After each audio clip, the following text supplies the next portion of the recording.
আসসালামু আলাইকুম, সবাই কেমন আছেন? তো আজকে আমি আমার একটা রিলস ভিডিও নিয়ে আসলাম। আজ আমি একটু খিচুড়ি রান্না করতেছি।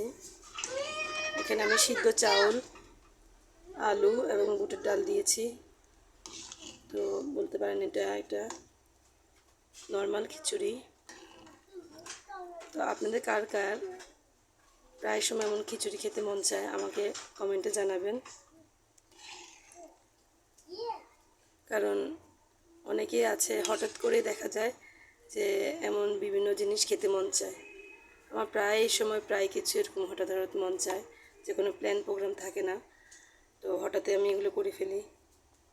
তো আপনারা কে এমন করেন আমাকে বলবেন, তাহলেও আমার দলে কাউকে ভেবে পাবো। আজ ভিডিও এত বড় করব না। আল্লাহ হাফেজ, ভালো থাকবেন।